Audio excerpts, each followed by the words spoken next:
Benvinguts a l'exposició virtual del 35è aniversari del Museu del Ferrocarril de Catalunya, en la que podreu gaudir dels elements patrimonials més significatius i rellevants que han marcat la història del nostre equipament. Quan vaig arribar vaig pensar que era una joia, la rotonda, els vehicles que hi havia, que era un dipòsit, més que un museu, era un dipòsit de locomotores, una exposició d'una col·lecció. I vaig estar segura que amb aquests espais, amb aquestes edificacions, amb aquest patrimoni que es guardava a Vilanova, es podia crear un museu de referència a Catalunya i a Europa. La possibilitat de que això fos un museu em va semblar molt bona, perquè amb l'espai que teníem aquí, de l'antic recorrido que en deien, i amb les instal·lacions que teníem aquí, doncs, en un futur podia ser un museu molt important i ser el Museu del Ferrocarril de Catalunya.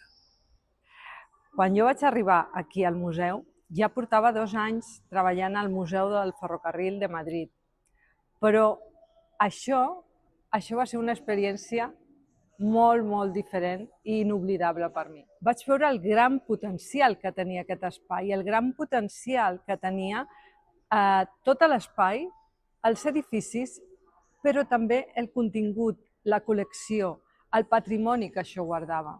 Si miro enrere, veig la gran quantitat de coses que hem anat aconseguint a través de les fites importants i les dates importants que hem anat celebrant en aquest museu. La quantitat de coses que hem pogut fer i avui en dia, podeu veure, s'ha convertit en un museu del segle XXI amb el que sempre somiaven quan van venir aquí al 98.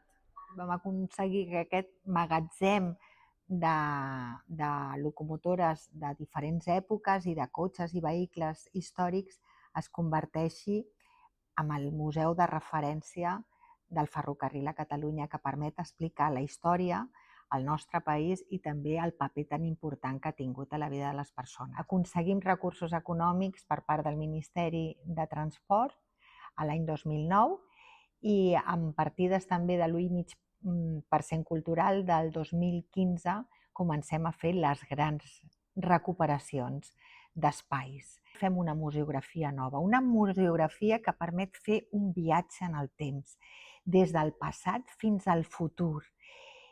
La voluntat que teníem de crear un espai de divulgació, d'educació, de coneixement del món del ferrocarril, la vam aconseguir.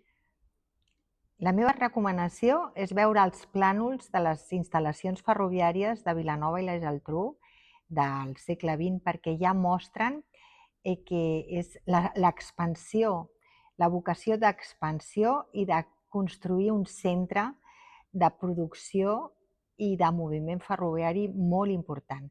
Des de finals del segle XIX, Vilanova s'ha singularitzat per tenir unes instal·lacions que han permès que els vehicles es fes el manteniment, les reparacions. Encara és així amb els tallers de Renfe de Vilanova i que moltíssimes persones hagin treballat amb el món del ferrocarril. Per això Vilanova li diem que és la capital del ferrocarril de Catalunya. Mireu aquests planells perquè expliquen molt bé el que ha estat aquesta evolució des del dipòsit de locomotores que era fins a aquest museu del ferrocarril de Catalunya. La valoració que faig d'aquests 35 anys del Museu del Ferrocarril de Catalunya, aquí a Vilanova i la Geltrú, és que ha contribuït a que la gent entri en el món del ferrocarril i vegi la història o com ha evolucionat aquest mitjà de transport. Jo, un dels elements que destacaria de l'exposició, us recomanaria que miréssiu les fotografies de quan es va fer el Morop l'any 1972 i veiéssiu l'evolució del museu des d'aquell inici o aquell embrió de futur museu a el que tenim avui, el 2025. De tots els elements que podeu trobar en aquesta exposició, jo destaco un que m'agrada molt.